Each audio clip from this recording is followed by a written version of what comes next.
Hello friends, मैं राकेश माल को director of Paras founder institute of agriculture में आप सभी का यूट्यूब चैनल में स्वागत करता हूं। मैं आपको एग्रीकल्चर में मुख्यतः हॉर्टिकल्चर सब्जेक्ट के बारे में पूरी डिटेल जानकारी दूंगा। अपने मुख्यतः एग्रीकल्चर में तीन ब्रांचेज होती है इसकी। पहले नंबर की जो ब्रांच है जिसका नाम है एग्रोनॉमी, जिसको अपन हिंदी में सस्य विज्ञान बोलते हैं। सेकंड नंबर की जो ब्रांच है जिसका नाम है हॉर्टिकल्चर, जिसको अपन हिंदी में उद्यान विज्ञान बोलते हैं। थर्ड नंबर की जो ब्रांच है जिसका नाम है animal husbandry and dairy science, जिसको अपन हिंदी में बोलते हैं पशुपालन एवं दुग्ध विज्ञान। अपने जो एग्रीकल्चर के लिए बीएससी एग्रीकल्चर के लिए जो एंट्रेंस टेस्ट होता है जिसका नाम है joint entrance test JET ICR या BHU, इसमें मुख्यतः अपने हॉर्टिकल्चर के जेट के लिए 15 क्वेश्चन है जो पूछे जाते हैं, जिनके बारे में आज अपन डिस्कशन करेंगे कि किस प्रकार से क्वेश्चन पूछे जाते हैं और उनको किस प्रकार से अटैम्प्ट किया जाए उनको। सबसे पहले अपन बात करेंगे उद्यान विज्ञान की। उद्यान विज्ञान की सबसे पहली जो बात है परिभाषा। क्या होता है उद्यान विज्ञान? कृषि विज्ञान की वह शाखा जिसमें फलों, फूलों, सब्जियों, अलंकृत बागवानी आदि सभी का अध्ययन जिस शाखा में किया जाता है क्या कहलाती है? उद्यान विज्ञान या हॉर्टिकल्चर। जो जेट एग्जाम में अपने मुख्यतः क्वेश्चन पूछा जाता है वो क्वेश्चन है कि निम्न में से हॉर्टिकल्चर कौन सी भाषा का शब्द है? तो हॉर्टिकल्चर शब्द है लैटिन भाषा का शब्द है। हॉर्टिकल्चर मुख्यतः लैटिन भाषा का शब्द है जो दो शब्दों से मिलकर के बना है, हॉर्टस प्लस कल्चरा। हॉर्टस प्लस कल्चरा, जिसमें हॉर्टस का मतलब होता है टू हर्ब्स और कल्चरा का मतलब होता है कल्टीवेशन।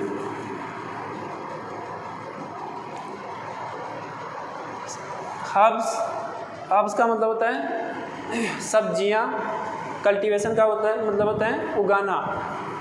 इसी प्रकार से फिर अपन आगे बात करेंगे इसमें कौन कौन सी मुख्यतः ब्रांचेज आती हैं जिनके बारे में अपन डिटेल स्टडी करेंगे।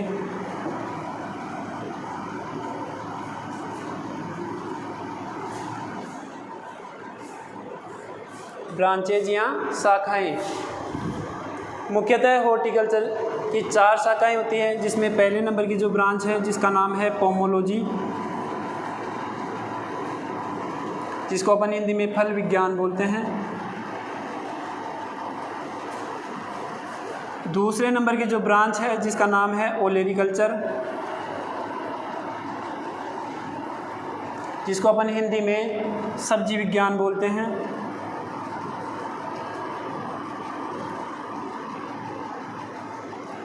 तीसरे नंबर की जो ब्रांच है जिसका नाम है ऑर्नामेंटल गार्डनिंग,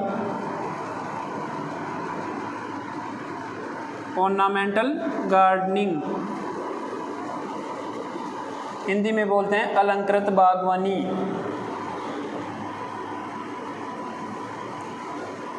चौथे नंबर की जो अपनी ब्रांच है जिसका नाम है PhD, पोस्ट हार्वेस्ट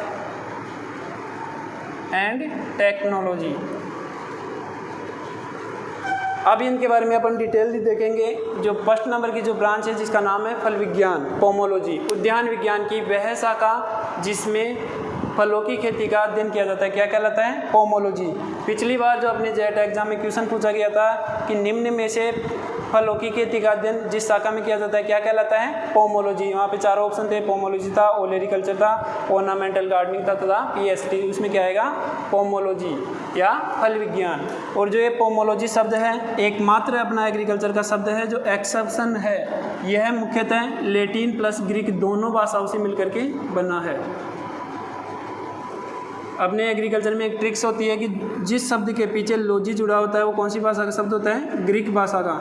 लेकिन यह एकमात्र ऐसा शब्द है जो लैटिन प्लस ग्रीक दोनों भाषाओं से मुख्यतः मिलकर के बना होता है। दूसरे नंबर की जो ब्रांच है जिसका नाम है ओलेरिकल्चर, उद्यान विज्ञान की वह शाखा जिसमें सब्जियों को उगाने के विभिन्न तरीकों का अध्ययन किया जाता है क्या कहलाता है? सब्जी विज्ञान कहलाती है। तीसरे नंबर की जो ब्रांच है जिसका नाम है ऑर्नामेंटल गार्डनिंग या अलंकृत बागवानी, उद्यान विज्ञान की वह शाखा जिसमें विभिन्न प्रकार की सुंदर लताएं, झाड़ियों एवं पुष्पीय पौधों का अध्ययन जिस शाखा में किया जाता है क्या कहलाता है? ऑर्नामेंटल गार्डनिंग या अलंकृत बागवानी कहलाता है। चौथे नंबर की जो मेजर ब्रांच है जिसमें से हर एग्जाम में आपके 3 या 4 क्वेश्चन हैं जो पूछे जाते हैं, जिसका नाम है PHT, post harvest and technology, खाद्य प्रसंस्करण विज्ञान, उद्यान विज्ञान की वह शाखा जिसमें फलों, फूलों, सब्जियों आदि की तुड़ाई के बाद में की जाने वाली विभिन्न क्रियाओं का अध्ययन जिस शाखा में किया जाता है क्या कहलाती है? PHT। इस शाखा में मुख्यतः जैसे अपन बात करें टमाटर की जो मार्केट वैल्यू है एट प्रेजेंट में 2 रुपये किलो है, तो इसके द्वारा किसान और अधिक ज़्यादा से ज़्यादा मुनाफा किस प्रकार से प्राप्त किया जा सके, तो इसमें जो अपने मुख्य बाई प्रोडक्ट्स जो तैयार किए जाते हैं टमाटर से, अपने टोमेटो सॉस हो गया, चटनी हो गई, विभिन्न प्रकार की चिप्स वगैरह हो गई, इनके द्वारा है जो अधिक मुनाफा है जो कमाया जा सकता है। इन सब क्रियाओं का अध्ययन अपन कौन सी ब्रांच में करेंगे? PHT। अब अपन बात करेंगे उद्यान विज्ञान से संबंधित मुख्यतः पितामह, फादर्स।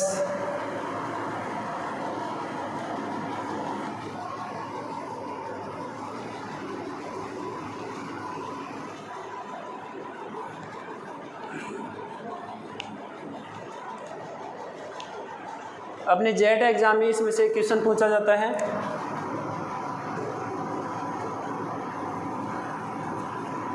फादर्स या पितामह रिलेटेड टू हॉर्टिकल्चर। सबसे पहला तो क्वेश्चन यही पूछा जाता है कि विश्व में उद्यान विज्ञान के पितामह कौन है? विलियम कैरी या TA नाइट।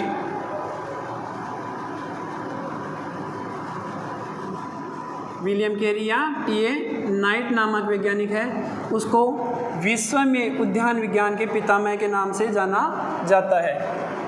दूसरा नंबर जो आपने आता है कि भारत में जो उद्यान विज्ञान के पिता हैं वो कौन है? डॉक्टर MS मोरिगोविडा।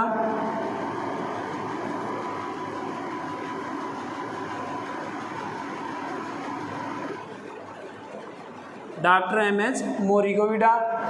तीसरा नंबर जो अपने पूछा जाता है ओलेरिकल्चर या सब्जी विज्ञान के पितामह,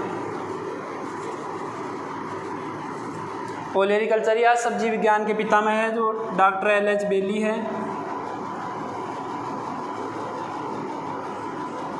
डॉक्टर LH बेली। फिर आपके जो क्वेश्चन पूछा जाता है नेक्स्ट फ्लोरिकल्चर के पितामह, जिसको अपन हिंदी में बोलते हैं पुष्प विज्ञान के पितामह, doctor MS Randhawa.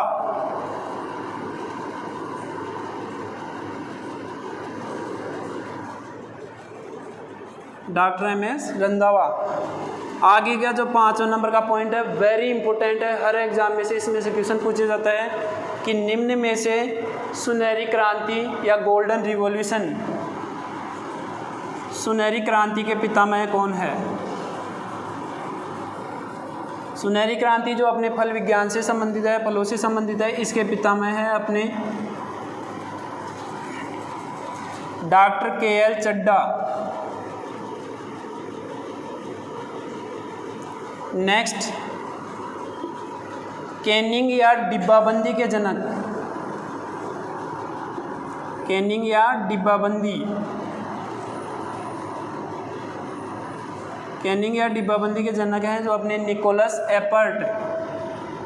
Nicholas Appert नामक वैज्ञानिक ने इस क्रिया की खोज की, इस कारण इस क्रिया को एपर्टाइजिंग के नाम से भी जाना जाता है।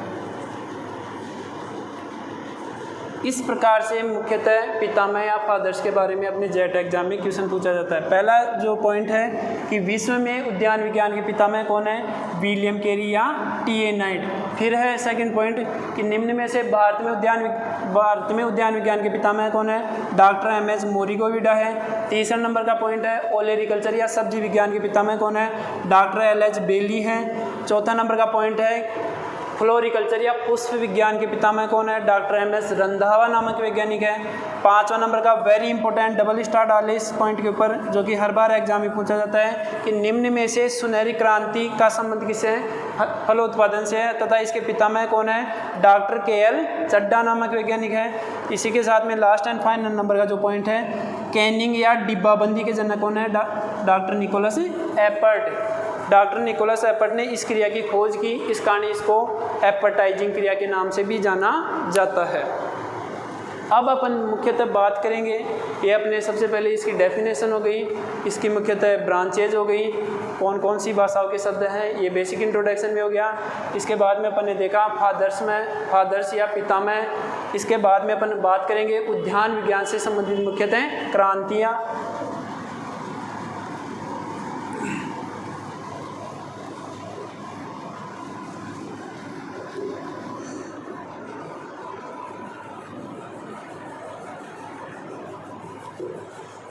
यहाँ से भी हर बार क्वेश्चन पूछा जाता है। रिवॉल्यूशन या क्रांतियाँ।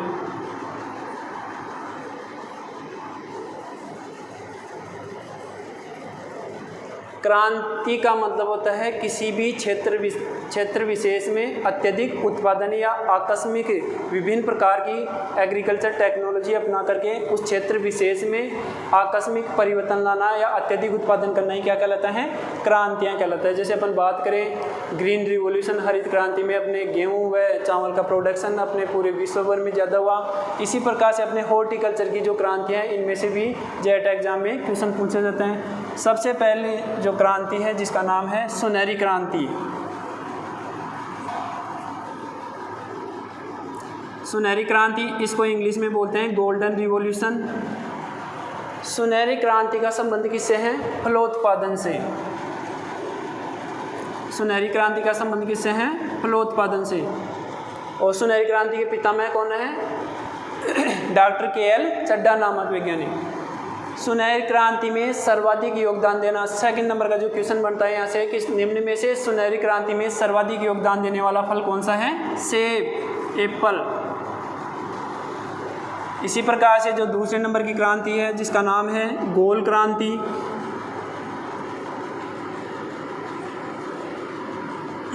गोल क्रांति का संबंध किससे है? आलू उत्पादन से।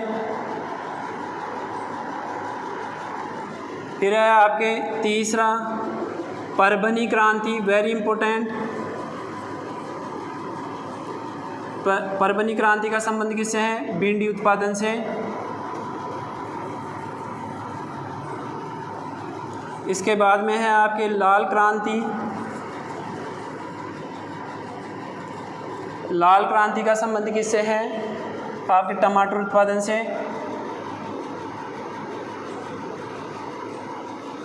इसी प्रकार से आपके राजेंद्र क्रांति।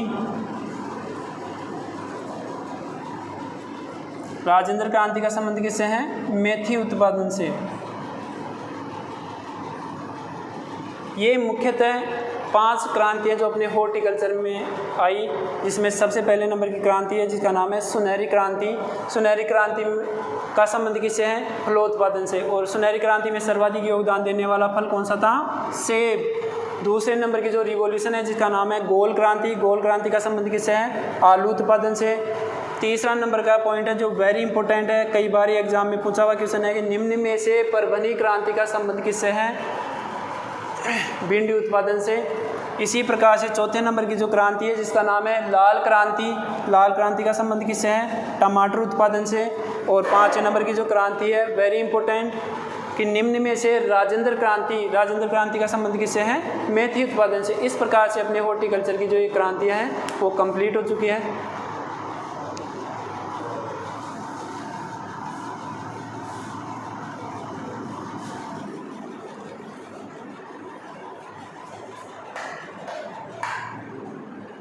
आज अपन इस क्लास में बेसिक इंट्रोडक्शन के बारे में ही बात करें तो अब अपन देखेंगे कि अपने जो हॉर्टिकल्चर से रिलेटेड जेट एग्ज़ाम हो, चाहे ICR हो, चाहे BHU, इसमें से वैरायटियों में से भी काफ़ी क्वेश्चन है जो पूछे जाते हैं। इनके बारे में अपन डिस्कशन करेंगे।